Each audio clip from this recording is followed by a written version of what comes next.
Selamat datang kembali di Investasi Santai. Saya Ajeng Juliani, host kalian. Dan malam ini kita akan membahas topik fundamental yang sering bikin galau para investor, yaitu risk and return atau risiko dan imbal hasil. Sudah hadir bersama kita seorang ahli keuangan dan investasi yang muda dan rajin. Selamat malam Widi dan Serliana. Selamat malam. Senang bisa bergabung. Semoga obrolan kita bermanfaat ya. Oke, langsung saja kita mulai ya dari dasarnya.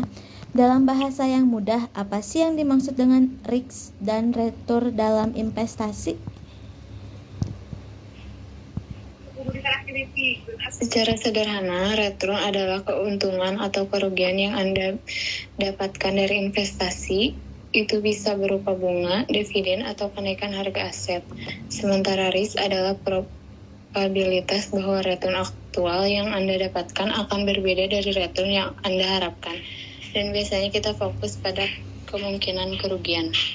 Jadi, ada hubungan apa di antara keduanya? Saya sering dengar high risk dan high return. Itu benar sekali. Hubungannya linear atau searah secara teori dan dalam bisnis pasar normal, investor yang berani mengambil risiko lebih tinggi akan mengharapkan imbal hasil yang lebih tinggi juga. Sebagai kompensasi atas risiko yang mereka tanggung, sebaliknya, investor yang sangat aman seperti deposito cenderung menawarkan return yang lebih rendah.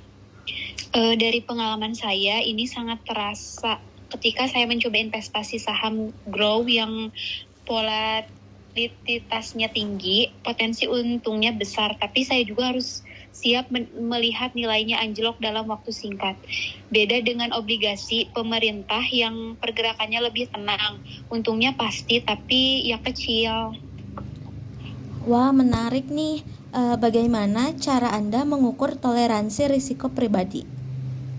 Pertanyaan yang cukup bagus. Awalnya saya fokus pada usia saya masih muda, jadi saya pikir bisa ambil resiko sebanyak mungkin. Tapi saya belajar bahwa toleransi resiko itu tentang dua hal, kemampuan dan kemauan. Kemauan saya mengambil resiko tinggi karena masih muda dan horizon investasi panjang. Tapi kemauan saya sempat turun drastis saat pasar bearish dan saya panik. Sekarang saya lebih realistis. Saya tentukan dulu tujuan investasinya, baru alokasikan dana. Kalau untuk dana darurat ya harus yang rendah resikonya.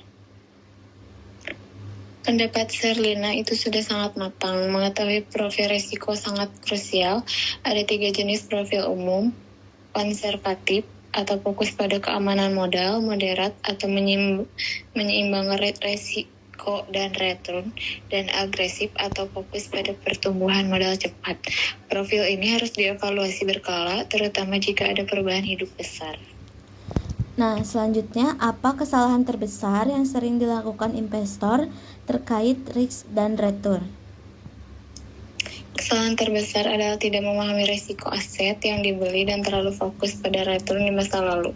Return masa lalu tidak menjamin return masa depan. Kesalahan kedua adalah diverifikasi yang kurang. Mereka taruh semua telur di satu keranjang berharap return tinggi, padahal itu justru meningkatkan risiko yang tidak perlu. Bicara tentang manajemen risiko, apa tips praktis dari Widi untuk mengelola risiko tanpa harus mengorbankan potensi return? Kuncinya ada 2, yaitu diverifikasi dan horizon waktu. Diverifikasi adalah sebarkan investasi Anda ke berbagai kelas aset seperti saham, obligasi, properti, emas, dan lain-lain. Berbagai sektor, bahkan berbagai wilayah, tujuannya agar tidak satu aset anjlok, aset lainnya bisa menopang. Sedangkan horizon waktu, untuk investasi yang lebih beresiko seperti saham, sediakan horizon waktu yang panjang seperti 5-10 tahun ke atas. Ini memberi waktu bagi aset Anda untuk pulih dari volatilitas jangka pendek. Saya setuju dengan diversifikasi. Saya juga menerapkan dollar cost averaging, yaitu investasi rutin dengan jumlah tetap tanpa peduli harga sedang naik atau turun. ini membantu saya menghindari resiko mencoba menebak waktu terbaik di pasar atau marketing timing dan meratakan biaya perolehan aset. Widi, bagaimana dengan alat bantu seperti stop loss? Apakah itu efektif untuk mengelola risiko? Stop loss adalah alat yang bagus terutama untuk trader jangka pendek. Tujuannya membatasi kerugian otomatis jika harga aset turun ke titik tertentu. Namun bagi investor jangka panjang, stop loss bisa jadi kontraproduktif karena bisa memaksa Anda menjual saat terjadi koreksi pasar yang sifatnya sementara. Jadi gunakan dengan bijak dan sesuai strategi Anda.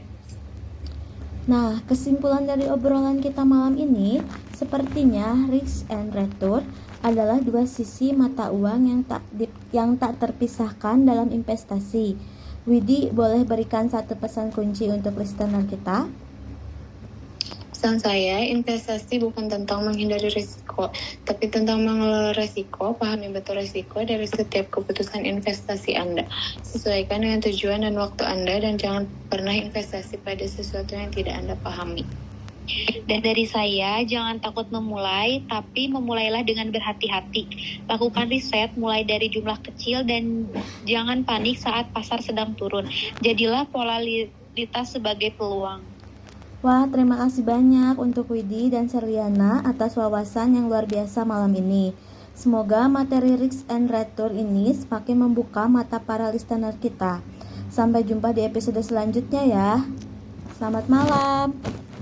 Selamat malam.